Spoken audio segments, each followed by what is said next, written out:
Hi guys, welcome back to my channel. In today's lecture, we're going to look at Enhanced Interior Gateway Routing Protocol, EIGRP. So basically we have looked at static routing, default routing, and Routing Information Protocol, RIP. And in those classes, we learned how to configure each category of routing protocol, right? And basically under dynamic routing, we started on RIP, which is Routing Information Protocol, and we looked at RIP version 2, right?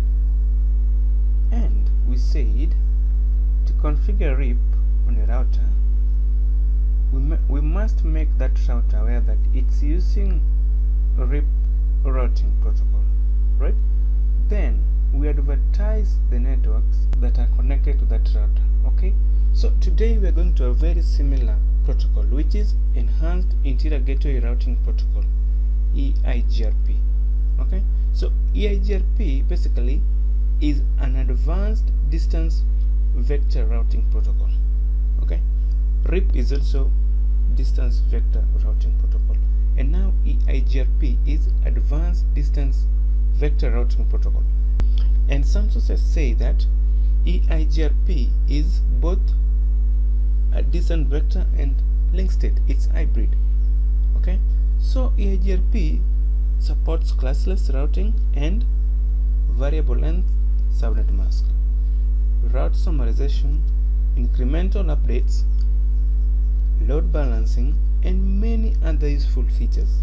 So basically it's very important to understand what's meant by EIGRP, some of the technologies it's supporting, okay, like classless routing, VLSM, route summarization, incremental updates, load balancing, and many other useful features. So EIGRP is a Cisco proprietary protocol. Basically it's meant for Cisco products, devices, okay? Meaning, so all routers in a network that is running EIGRP must be Cisco routers. It's for Cisco products only. That's why here we are saying it's Cisco proprietary protocol, but RIP is standard. Okay, so basically routers that are running EIGRP must become neighbors before exchanging updates or routing information, and they basically use multicast address of this one of 224.0.0.10 to discover neighbors, right? Also EIGRP has an administrative distance of 90. Remember RIP had 120, okay? And EIGRP uses reliable transport protocol for sending messages, RTP, reliable transport protocol to send messages, okay? It calculates each metric by using bandwidth, delay, reliability, and load, and by default only bandwidth and the delay are used when calculating metric, okay? Why? Because in most cases reliability and load are set to 0, okay? So this protocol uses the concept of autonomous systems. Very important. Remember, in RIP we never used any concept of autonomous system, okay? So each router inside an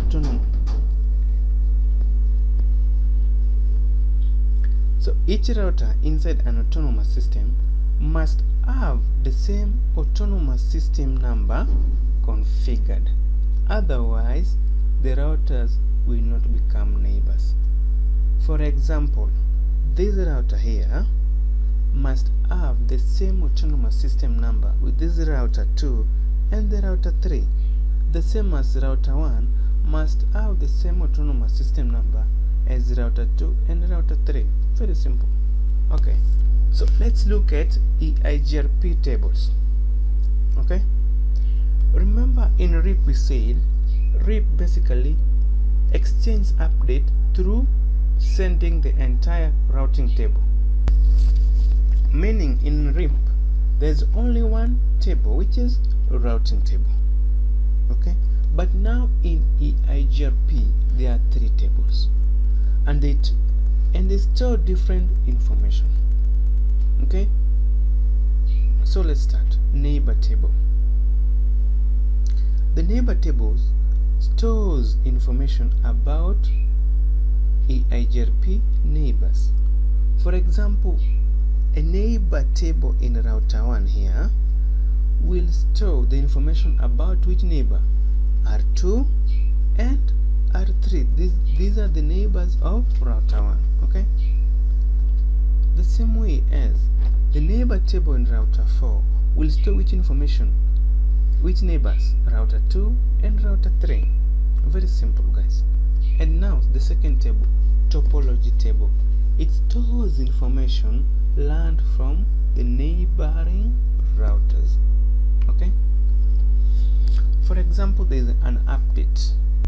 For example, there is an update here. There's a change of topology. We have connected another LAN here having a different network. Okay, this router 2 here. So this router 2 here will update its routing table. Okay, and it will advertise the updates.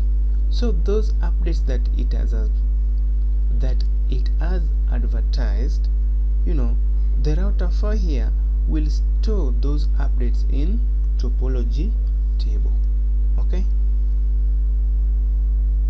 it doesn't send the entire routing table, only the updates, the routing information. So the topology table is used to store routing information learned from neighboring routers. Okay, and finally the routing table. The routing table in EIGRP stores the best routes. Okay, for example, in router 1, the routing table in router 1 will store the best route through which you can route the packets to the destination. For example, let's say there was another link here, okay, and there's a computer here that, let's say this is a computer, and this computer wants to communicate with this computer. It will forward the traffic to this router. Upon reaching the router will have how many paths? 3 paths. This one, and this one. So based on some criteria that we will learn, the router will decide which path is the best to forward the traffic. Now the best routes are stored in the routing table. Okay, guys, very simple. So let's see what's next. Feasible and reported distance. Very important in EIGRP. Basically, feasible distance is the metric of the best route to reach a network. Okay, that route will be listed in the routing table. Okay, we will check on this diagram. So let's look at advertised distance. Advertised distance or reported distance is the metric advertised by neighboring routers for a specific route. In other words, it's the metric of the route used by the neighboring router to reach the network. So let's see in this diagram. In this diagram, we have 3 routers. Okay, and now for the case this router 1 is intending to communicate with a destination here, right? And as you can see, the distance from here to here is 5, here to here is 10, and here to here is 5. So the total distance is called the feasible distance, as you can see. Okay, and now advertised distance,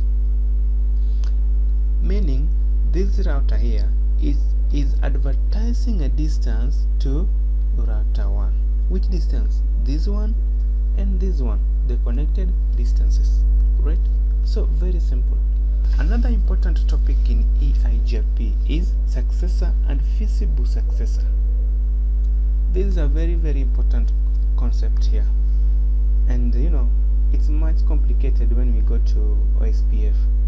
Okay, and because in OSPF we will have what is called designated router and backup designated router, such that when one router is down, which is designated, the main router now, the other one will act as a backup, and the backup router is called backup designated router.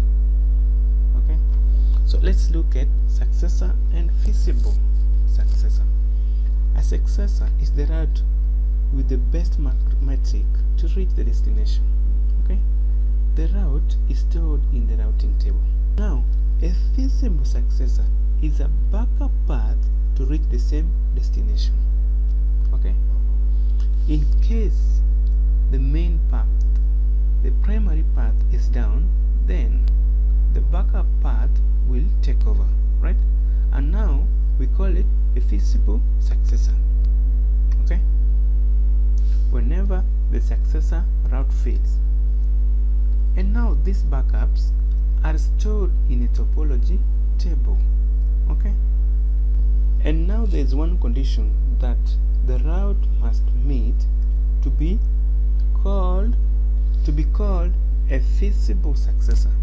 Okay, which is it? The neighbor's advertised distance for the route must be less than the successor's feasible distance. For a route to be called feasible successor, then the neighbor's advertised distance for the route must be less than successor's feasible distance. That's a condition that must be met, right? And now let's consider this diagram here. We have 4 routers. So let's consider the below statement. Router 1 has paths to reach subnet this one. Okay, it has 2 paths, this one and this one. Okay, it has 2 paths to reach this network. So the path through router 2, this one, has the metric of 20. It has the metric of 20. Okay, and it's stored in the routing table, routers 1 routing table.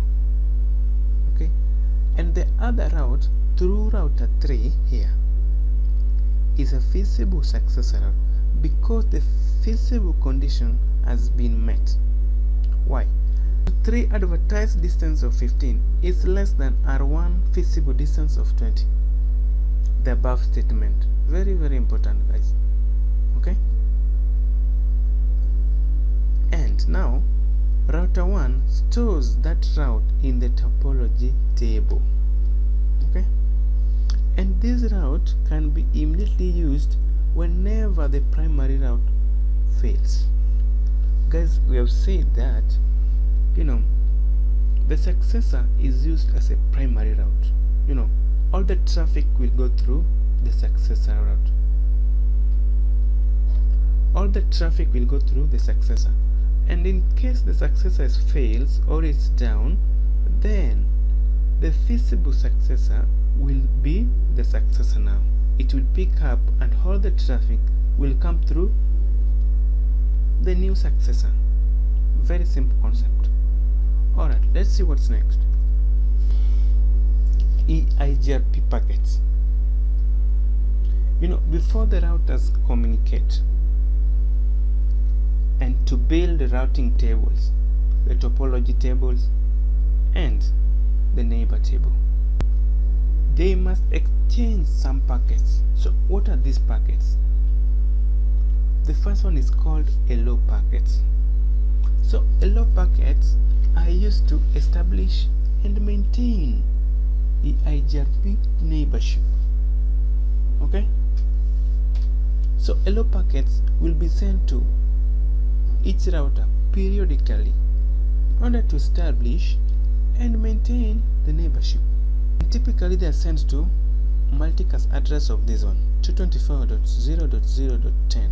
Okay, number 2, update packets.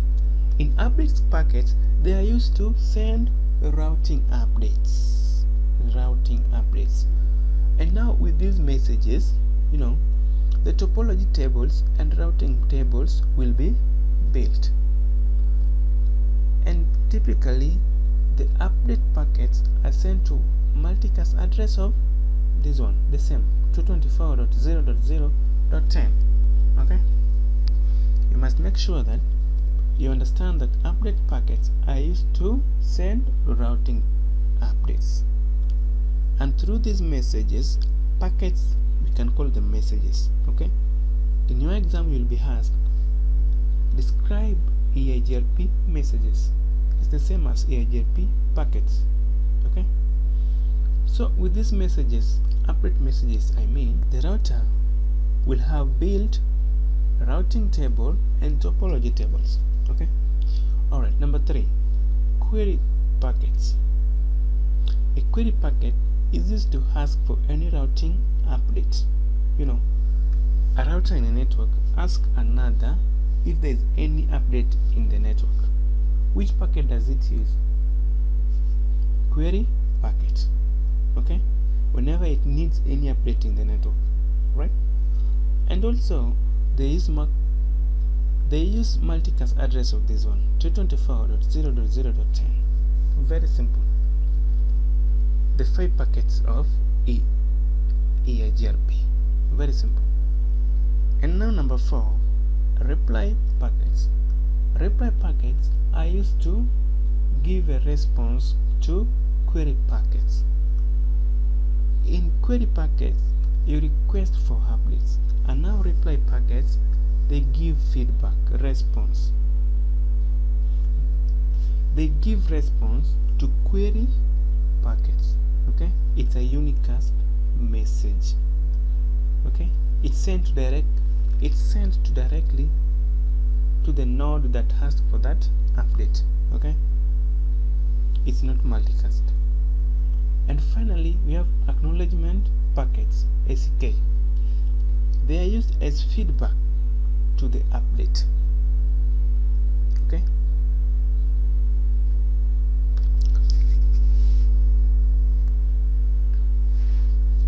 acknowledgement packets, they are used as feedback to the update. Whenever you have to query something, you ask something, even if you have replied, now you acknowledge. We use acknowledgement packets, right? And they are also unicast messages.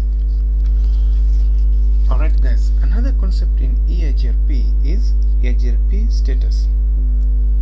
And typically we have 2 status. We have active and passive. Okay? And now a destination in the topology table can be marked as either passive or active. Okay? A passive state is a state when the router has identified the successors. I hope you remember the successors for the destination. Okay? A passive state is when the router has identified the successors for the destination. Okay? I hope you remember the successor was the main route, the primary. Okay? But in case the successor fails, the feasible successor picks up. Alright, so the destination changes to active state when the current successor no longer satisfies the feasible condition and there are no feasible successors identified for that destination. Okay? In simple terms, the destination changes to active state when there's no backup routes available. In simple terms. Okay? So you have to understand passive state and active state. In passive state, you understand that it's a state when the router has identified the successors for the destination, but the destination will change to active state when there is no backup routes available. Okay, or you can just include this full information. Okay, the destination changes to active state when the current successor no longer satisfies the feasible condition and there are no feasible successors identified for that destination. Very simple. No backup routes are available. Very simple. And now, lastly, the destination changes from active to passive when the router receives replies to all the queries it has sent to its neighbor. Whenever the router will receive the replies to all the queries it sent to its neighbors, then the destination will change from active to passive. Okay? And notice that if a successor stops satisfying the feasible condition, but there is at least one feasible successor available, then the router will promote a feasible successor with the lowest total distance, okay, to become the new successor. Okay? Whenever the existing successor is not satisfying the feasible condition, but there are at least one feasible successor available,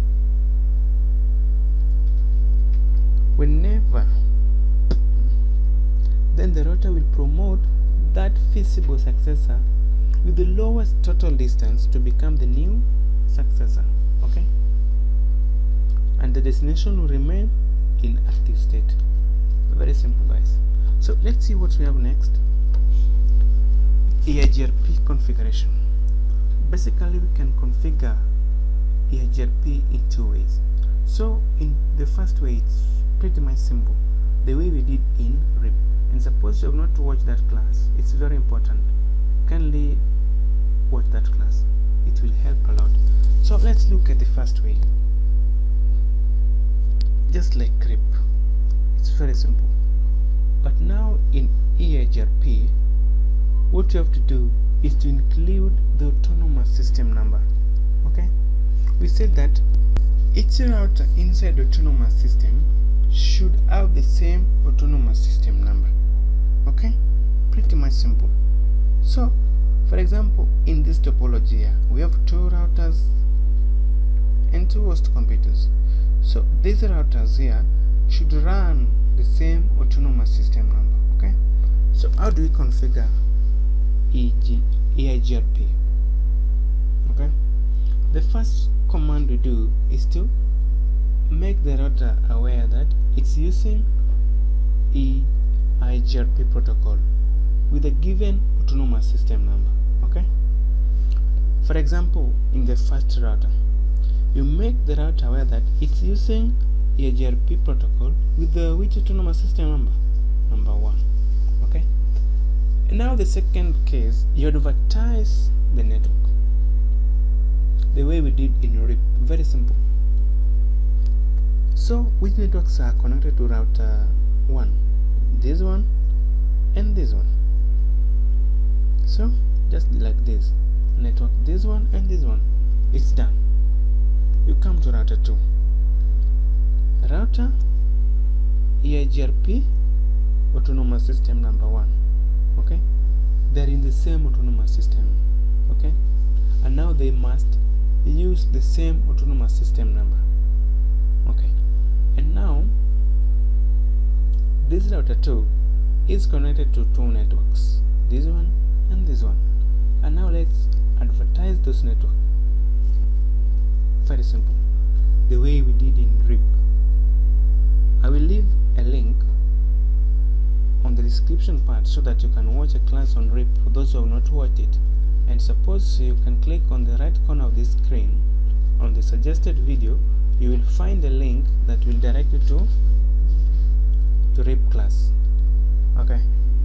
Alright, so in the second way, we configure EIGRP by the concept of wildcard mask.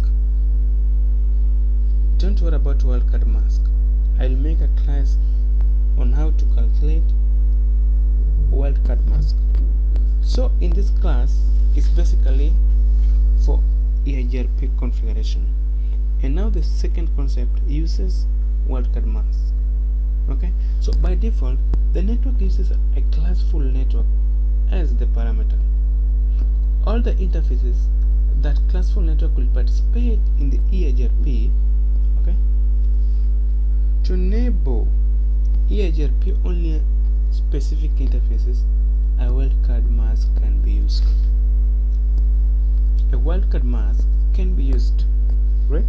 For example, in this router, it's connected to two networks, this one and this one. The first command is always router EIGRP, then autonomous system. Don't forget this. You should always include that.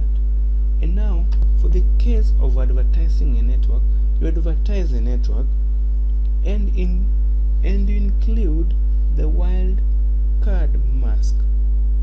For example, this is a class C address. It has 255.255.255.0. So the wildcard mask of this subnet mask will be you change 255 to 0 dot 255 to 0, then dot 255 to 0, then 0. Now you change it to 255 for class full IP address. For class full network, suppose it's classless, there's a way to calculate it, and you can research on that way, because I will include that in another class, not in this class. So the way I've said, there is a class C address, and now its wildcard mask is 0000255. How have we calculated that? Very simple. You turn all 2555 to zeros, and where there's 0, turn to 255, right? And now the second network is this one. This is a class B network. Class B is 255.255.0.0. So where there's 255, you turn to 0.0. Now where there's 0, 255. Very simple, guys. Wildcard mask. Okay, very simple, guys. Pretty much simple, guys. Very simple. And now we have included it here 0.0.255.255 wildcard mask. So guys, let's see this in our next class, which is the practical part. Let's meet in the practical part. Don't forget to subscribe, kindly support our channel, like and share. Alright, bye. See you again in the next class.